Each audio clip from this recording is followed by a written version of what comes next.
बिस्मिल्लाहिर्रहमानिर्रहीम।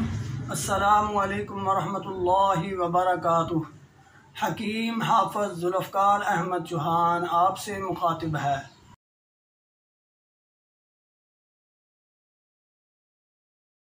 आज हम आपको ईद के गोश्त के हवाले से एक बहुत ही अहम बीमारी का इलाज आपके सामने पेश करने वाले हैं। ये इतनी ज़्यादा ख़तरनाक बीमारी और आम हो रही है कि लोग इससे परेशान हैं। मेरी मुराद नाक की बढ़ी हुई गदूद है। नाक में ये गदूद जब बढ़ जाती है तो सांस लेना नामुमकिन हो जाता है, नाक से नाक बंद हो जाती है। एलर्जी की वजह से नाक बहना भी शुरू हो जाती है। सुबह सुबह ख़ास तौर पर छींकें आना शुरू हो जाती हैं।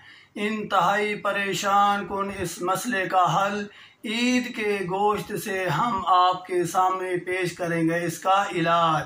तो आप इसका इलाज किस तरह कर सकते हैं ईद के गोश्त से, वो हम आपके सामने पेश करने लगे हैं।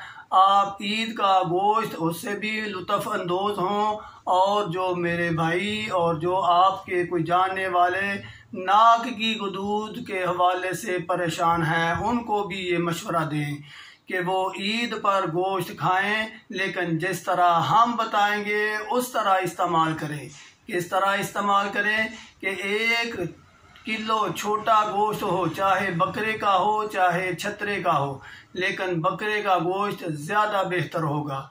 अगर आप 1 किलो गोश्त पका रहे हैं तो उसमें 1 किलो शोरबा भी रखें, और इसमें खटियाई वाली कोई चीज़ ऐड ना करें। मसाले हम आपके सामने पेश करने वाले हैं।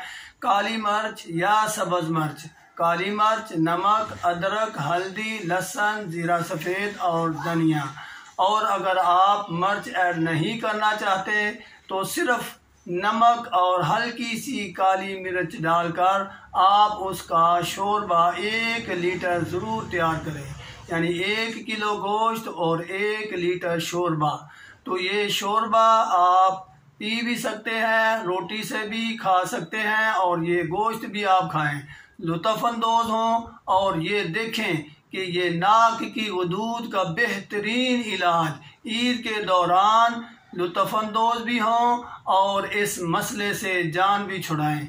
अल्लाह ताला के फजल व करम से ये बाबरकत गोश्त है, ज़रूर आपको फ़ायदा देगा। लेकिन दूसरी बात भी जहन में रखनी है कि इसके साथ आपने कोई भी कोल्ड ड्रिंक इस्तेमाल नहीं करना, बल्कि बिल्कुल ही नहीं करना। आपने पानी जो इस्तेमाल करना है वो ताज़ा टेम्परेचर वाला पानी हो, फ्रिज का ठंडा पानी भी इस्तेमाल नहीं करना, और कोशिश करें कि ताज़ा पानी इस्तेमाल करें। अगर आप जल्दी ठीक होना चाहते हैं तो उसके लिए नीम गर्म पानी, जब भी प्यास लगे तो नीम गर्म पानी इस्तेमाल करें। यकीन करें, ये मैंने आपके सामने तिब का निचोड़ पेश कर दिया है। और नाक का जो मसला वदूद का है, इसका हल इससे बेहतर कोई भी नहीं आपको बताएगा। आप भी जानते हैं, मैं भी जानता हूँ कि डॉक्टर इसका इलाज ऑपरेशन बता रहे हैं, और मैं ऐसे मरीज़ों को जानता हूँ जिन्होंने ऑपरेशन करवाने के बाद भी इस मसले से 2-4 हो गए हैं, और इस मसले ने उन्हें दोबारा घेर लिया है। अब फिर डॉक्टर के पास गए, फिर वो कह रहे हैं कि ऑपरेशन कराओ, लेकिन इसका मतलब ये हुआ कि ये इसका हल है ही नहीं। इसका हल वो है जो हमने आपके सामने पेश कर दिया। अगर आप चाहते हैं कि हम इस तरह की मज़ीद मशवरों से मुस्तफ़ीद हों तो मेरा यूट्यूब चैनल हकीम हाफ़िज़ ज़ुल्फ़कार अहमद चौहान सब्सक्राइब करें। ऐसी वीडियो से फ़ायदा उठाएं, आपके लिए भी ये बेहतर होगा, और हमारी भी आपसे इस लिहाज से, तिब के लिहाज से तल्लकदारी शुरू हो जाएगी। हम आपको बेहतर मशवरों से नवाजना चाहते हैं, मुस्तफ़ीद हों। अल्लाह आपका और मेरा हामी व नासर हो। वमा अलैना इल्लल बलाग। अस्सलामु अलैकुम व रहमतुल्लाहि व बरकातुहू।